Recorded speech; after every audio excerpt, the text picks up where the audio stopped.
Today I'm going to be making this Betty Crocker soft baked cookie mix. This one is limited edition.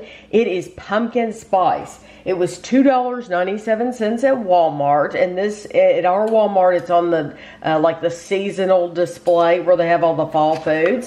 What you need is you need 1 stick of butter, and it needs to be softened but not melted, and then you need 2 eggs. You want to heat your oven to 350. And I'm using a piece of parchment paper, one of these Reynolds baking sheets. I'm using that on my cookie sheet. It says stir cookie mix, softened butter, and eggs in medium bowl until dough forms. So that's all that's in here is just the powder. The cookie mix. Yeah, that's it.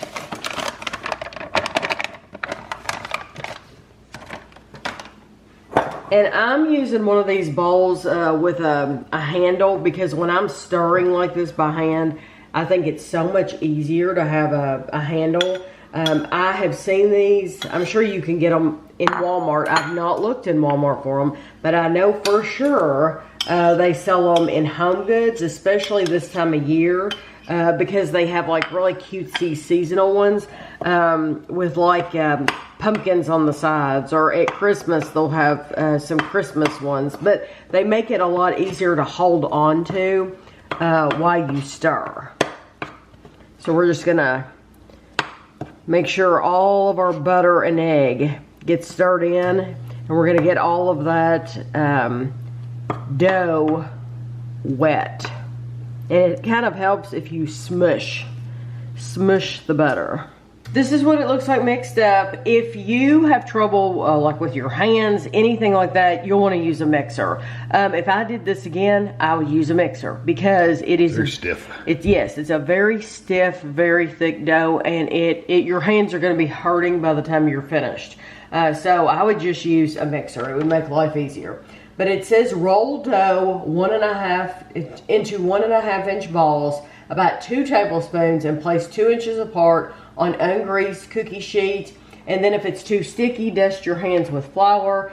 Okay, so what I'm going to use, I have a bigger cookie scoop. This is about 2 tablespoons, but I'm going to heap it up a little bit because I know I need a little bit more than that. So that's what I'm going to use so that it won't be so sticky. And it is so stiff that this is just going to make it easier to do. But I'm going to try to fit 12 on this pan. And then it says, let's see, it says to bake for 15 to 17 minutes. So I always go right in the center of recipes. So I'm going to go for 16 minutes. But then once they're baked, I'll let you know how long they actually took. And we'll get to see at that time too how much they spread or did not spread.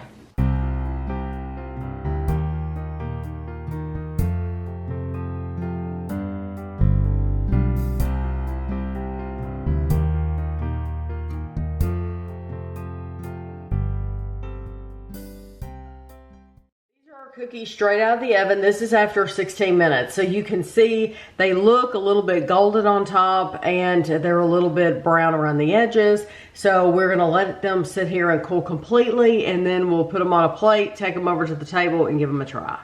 If you've watched me in the past, you're going to be impressed because normally I never get the amount that they say.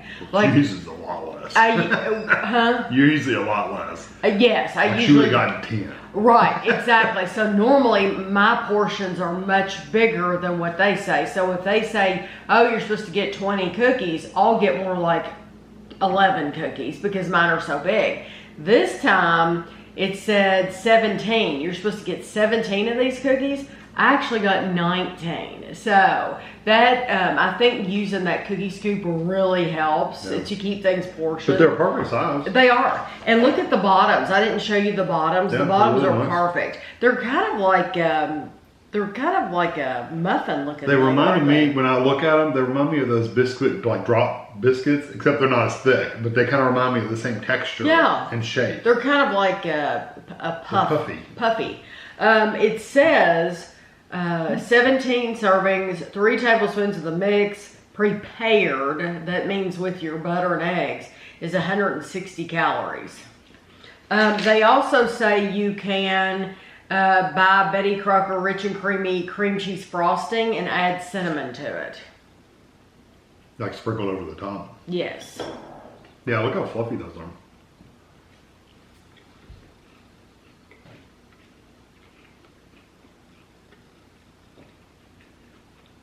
When they say soft bake, they mean more cake-like. Mm-hmm.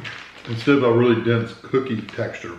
Mm-hmm. They're very fluffy, almost There's nothing crisp about them. No, they're almost like cake. There's a little bit of crispness around the edge and the very, very top. I say that slowly because people make fun of me. I like them. And I like the level of salt, spice, and there's a little bit of salt to them. Mm-hmm. I like it a lot. Mm-hmm. They didn't go crazy with the pumpkin spice. It's just nice and a nice spice cookie. I do like that, just a little bit of a crispier edge. Just a little bit. Yeah, just a hint of it.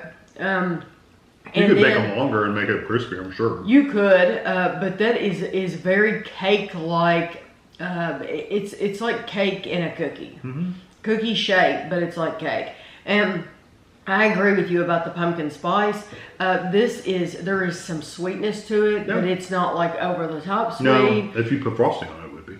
Yeah, if you put frosting on it, these are going to be delicious with frosting, of course. But we wanted to try them just straight out of the package because maybe you only have $3 to spend on a splurge, because this is a splurge, this is not a necessity. Maybe you only have $3 and you don't have enough money to buy the frosting. So you want to know, oh, is it going to be good on its own? Or maybe you don't want all that sweet. Right, that's true. Some people just don't want all that sweet. I think they're delicious the way they are. I think they did a good job with them. And you do get a little bit of the pumpkin flavor as well, not just spice. You do get a little bit of a pumpkin flavor. Yeah, absolutely. So some of these mixes, I think, they're not worth it. I think this one is worth it. And most people do have 2 eggs and butter at home. Those are kind of staples. And so I think this is an easy one to make. Yeah. So I hope you enjoyed the video, and thanks for watching.